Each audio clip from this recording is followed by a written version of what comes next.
Look what I got. I got my Project for Awesome stuff. Project for Awesome pin. Project for Awesome press pennies. This one says don't eat grass, Hank Green. Some Hankler fishes. And another John Green signature. And another John Green signature. To add to my collection of John Green signatures. And stickers. Holy shit, I got so excited over the tomatoes yesterday. I didn't notice I'm rich in peppers. I'm so freaking wealthy.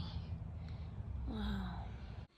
YouTube apology videos mentioned in my textbook. Let's go. They're talking about my culture. I'm interested. I'm engaged. Oh no, a plastic bag. Just kidding. It's corn. It's a corn bag. My swimsuit for Hawaii finally came a week after I got back. A month and a half after I ordered it. This is what I get for trying to be a sustainable baddie. At least I can splash around in the river in it.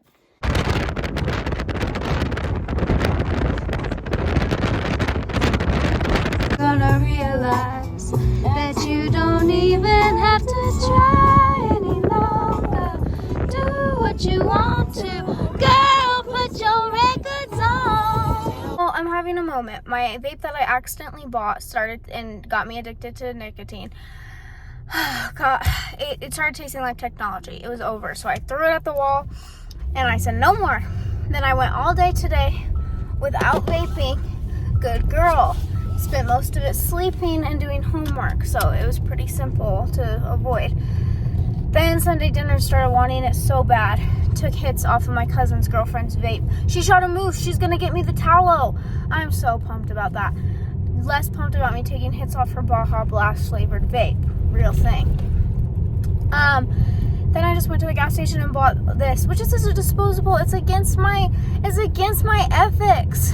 And so was the last one that I bought on accident. I thought it would be worth it for 8,000 puffs of weed. No, or 20,000 puffs or whatever, 80,000, whatever the fucking level of puffs it was. I thought it'd be worth it to have a battery for weed. And I was selfish and I wasn't thinking about my ethics. And here I am again. This one tastes straight out of the Virgin Islands too. This tastes like the vapes I used to, and it's giving me flashbacks. It's making me crave cocaine. It's making me triggered from some memories of the Virgin Islands. It's not good for me. So I'm just vlogging to try to remind myself that I'm really trying to quit and that you don't have to finish this vape. The battery's going in the landfill whether you finish the nicotine inside it or not. It's disgusting. It reminds you of the Virgin Islands. You don't want it. Nicotine doesn't make you feel good. You're just addicted to it. And yes, while you were off of nicotine for 3 years, you told yourself, I miss having something that just made me feel safe. Like I felt like when I had my vape on me, I was safe. I felt like everything was wrong. But then if I just hit my vape, holy shit, why are we going 20 miles per hour? If I just hit my vape, everything will be okay again. And I miss that feeling, and I love that feeling of, oh, if I hit my vape, everything's okay. But it's not healthy to be reliant on anything, especially not nicotine. So I don't know, man. I think I just also get that way about people, like, oh, as long as I have my best friend, everything's okay. Oh, as long as I have my boyfriend, everything's okay. And I just need to get to the point where everything's okay. I don't need anything. But it's just so nice to have like that one thing that's like, oh, I have this, so it's okay. Like sometimes it's my phone, sometimes it's my water bottle, but it's like things make me feel secure. I need some sort of safety blanket, and right now it's a binky. Right now I have completely devolved to the level of needing a fucking binky, but it helps me concentrate on school. Another thing I'm really struggling with is I just feel like I have nobody on my side. Like, you might be a random internet stranger thinking you're on my side, but it's not the same as having someone on my side in real life. Like, now that my sister's moved back in, she's like kissing up to my grandparents, and it's so annoying because they'll do mean things to me, and she just takes their side, and it's like, whatever. You want a place to live, I get it, whatever. But then it's just been hard for me, and then also just like, it was weird not being in a couple on a couples trip, like being on a vacation with two couples, and so they would be like hangry and fighting with each other, and I had no one to fight with. It's weird. I have no one to fight with and no one to like help me after a fight. And also it was weird on the trip to like not be in a couple, because then I have nobody on my side about things. Like, I don't know. And it's just, I've been really struggling with neurotypicals lately, as always, but especially lately, because I've just been struggling with, like, okay, for example, at a yard sale, there was these two ladies being really, really mean to my friend. And she was, like, kind of trying to stand up for herself, but not really. And her family was all being rude to her and acting like it wasn't a big deal, and like these ladies weren't in the wrong, and like she was in the wrong. And it was really pissing me off, and I said so. And her husband, my friend's husband, is like, oh, you can't, blah, blah, blah, just giving me stupid, like aphorisms, like empty aphorisms and, like, shit. And, like, oh, you can't get mad about things, you can't get mad, you can't get mad. Then the whole way home, and, like, the whole rest of the day, everyone was talking about how ridiculous it is. People are like, oh, I hope the leg falls off her table, I hope her dog shits on her rug, I hope she dies, I hope her life is terrible. Well, I wasn't saying any of that shit. I was just saying she was rude. And everyone was telling me to calm down. Everyone was telling me there's nothing we can do about it. But then when we get home, I guess it was a safe space to say how they really felt, and they just weren't comfortable expressing their feelings in public the way I was. And so I guess it's just like a social norm thing but it felt so shitty to have everybody, like, trying to be my dad and be my caretaker and trying to calm me down when I wasn't even freaking out near as much as they were freaking out 10 minutes later. And I guess it's the situation, but I'm just really struggling with social stuff lately. I'm struggling with social standards in school. Like, I just always have really struggled socially, and it's gotten a lot worse now that I have to be more social in school. I had to be very social on that trip. Like, I'm just really struggling with people lately, and I have to deal with a whole lot more people than I'm used to. And, like, everyone keeps asking me what's wrong, and, like, if I'm sad, I'm exhausted.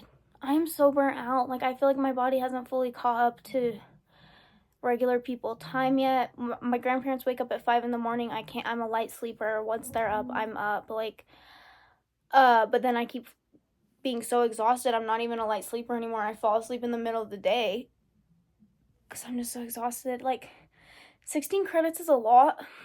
And then I am also trying to have money for myself.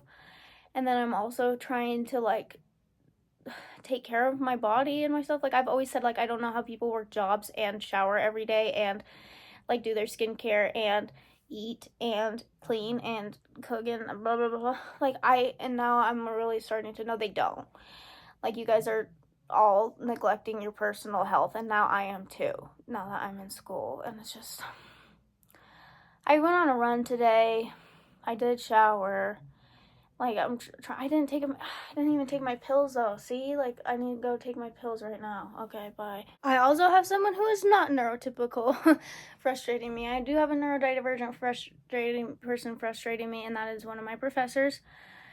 And I feel bad because it's just that she's so passionate. She loves the subject material so much. She just loves the concepts of language. She's just super into it. It's one of her hyperfixations, obviously, and so this is the class where I had 5 videos in one assignment, not including the other weekly videos we were supposed to watch before class.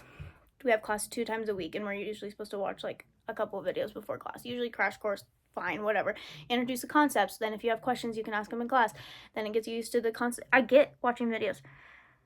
5 videos in one assignment plus the other videos, that's a lot. Then I have a test that's due at midnight tonight. I'm not even sure what's going to be on it. There's no study guide. She hasn't said, like, oh, pay attention, this is going to be on your test. And there's been, like, 30 hours worth of video content. There was 2 hours worth of video content for one day. Last Tuesday, we were supposed to watch 2 hours worth of videos. One was an hour long, 2 were half-hour long, before one class. Then we're still supposed to watch, well, that's not even all of them. Those were the 3 lectures we were supposed to watch. And then we still have more crash course videos to watch before that class, too. And so I'm like, even that would be a lot to know what was going to be on the test in worth those 3 hours. And that's just one day. That's just one day of class. And this is going to be 3 weeks worth on the quiz. And I'm just like, I don't even know what to study. And I get 2 attempts at the quiz, but then the questions change. So, like, I'm stressed out about that too. Because it's like, I understand the material, but I'm not sure what I should be filtering out and what I should be keeping. Because what information is she giving me just because it's interesting to her? And what information is she giving to me because it's going to be on the test? I don't know, and I'm scared. And I just feel so ugly because, like, I've been cheating on my diet. Is it even cheating if it's a diet that's for my chronic illnesses? I don't know. I've been really fucking up with my food, though, like, because I just want something quick and I just want something that tastes good. And so, like, I just eat shit that, like, gluten and dairy that I'm not supposed to be eating. I did really good on my trip, but since I've been back from my trip, it's been hard. And just living in this house is hard because I'm not really allowed to use the kitchen. So I'm going to get an electric kettle, and I'm just gonna start making myself ramen down here, like gluten-free rice noodle ramen with kimchi, because that's always good for my belly and that always agrees with my body. And I can have hard-boiled eggs. I have a mini fridge down here that's secret since I'm not supposed to be using the kitchen. It's just hard to live here, but I have to go to school. So I don't know, maybe my sister will move out and get a place, me and her will get a place together, but I don't want to be roommates with her. She's mean to me. So I would love to get a boyfriend, move in with him, U-Haul lesbian it, like date for 3 days, then move into his house. That's my current goal. This is so nasty, I don't even want to hit it. But yeah, it's really just like the shit flavored icing on top of the poop cake that I look like shit. Like, my face is all swollen and pale, and I look tired. Like, I was looking at myself in the rearview mirror today, and usually I look sexy in the rearview mirror because it's like it's farther away than it looks. It just makes you look good, the rearview mirror. I didn't even look good in the side mirrors. I didn't even look good in the mirrors. What the fuck? Like, and it's just reflecting my mental health, obviously, onto my physical body because that's a thing. Like, whatever. Just wish I could at least be beautiful and stressed instead of stressed and ugly. I mean, I'm not that bad, but well. The alveolum, the pizza ridge, because that's where you burn your mouth when you take a nice big bite of a hot Cartoon Hank Green and a Pizza Hank shirt in my homework. At least there's that. DFTBA. I'm actually getting this removed. I went in to have it removed. All my forearm tattoos, and I also want my shoulder tattoo removed. I'm keeping the mountains and the cliffs. I called ahead like a month before to ask if it's a service they offer, ask if I needed a schedule. They said just walk in. I said, can I get in salt water after? They said no. I said, okay, I'll be in a month then after I'm done with salt water. And then I called them the day of, and I say, I called a month ago about tattoo removal. I'm wondering if now would be a good time for me to come in. They say yes. I immediately drive there. Then everyone just looks at me. No one says hi. No one says we'll be with you in a moment. They saw me, but no one talked to me, and I waited for 15 minutes, and I wasn't going to wait for any more because I was like, I have homework to do. I could just get my homework out of my car, but, like, I don't know. I don't want people lasering off my skin who don't treat me nicely. Like, maybe I'm being a Karen in this situation, but, like, I didn't yell at anybody. I'm not leaving a review, but I'm not going to sit there. And it would be different if they said, hey, we'll be with you in just a moment.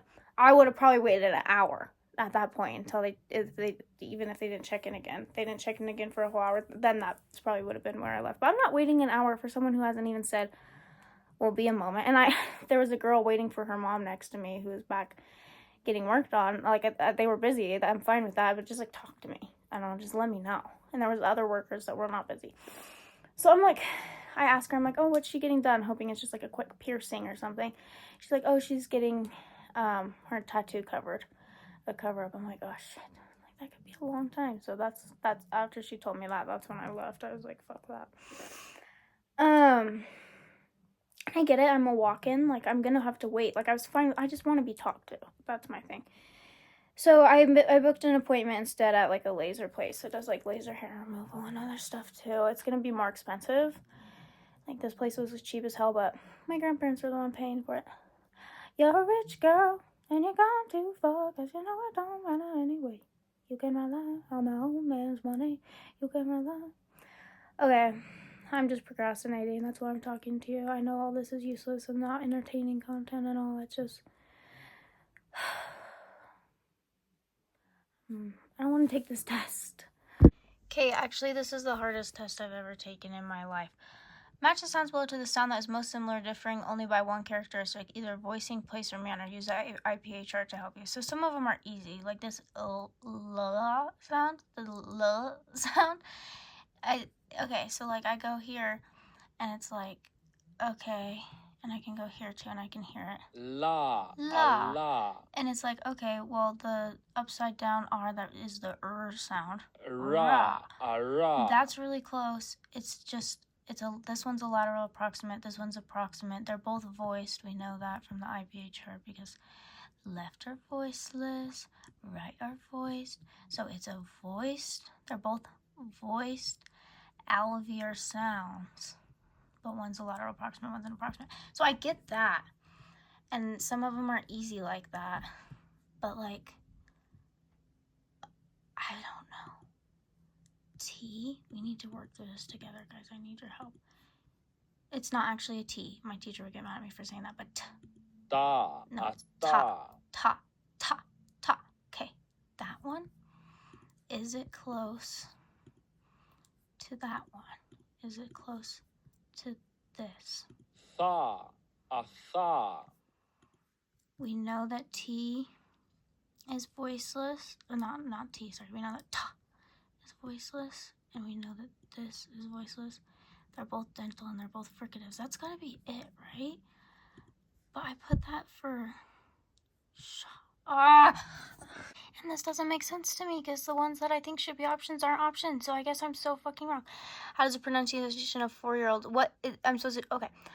Which domain of linguistic study does this question fall under? How does the pronunciation of 4-year-olds differ than concerning complex consonant clusters?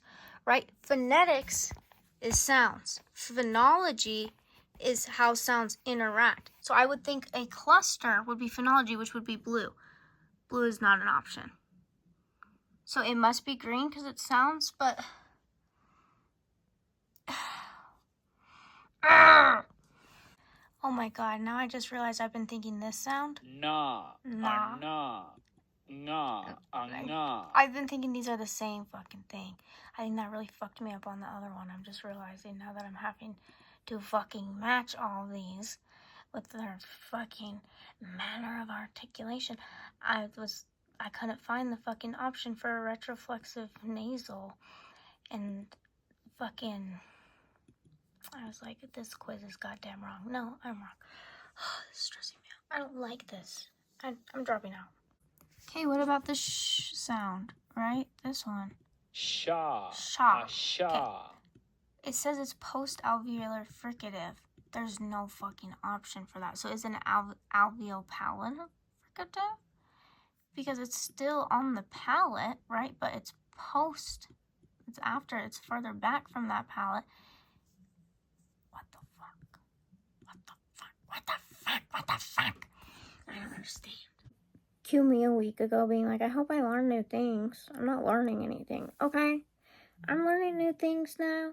I don't want them. I don't want these things in my mind. I don't want to be thinking about my fucking uvula this much. This one? Da. Da. I can feel my tongue further back than the alveolar ridge. It's post-alveolar, but I'm supposed to be... But there's no option for post-alveolar plosive. So I'm just doing an alveolar plosive. Wait, should that one be an alveolar plosive or...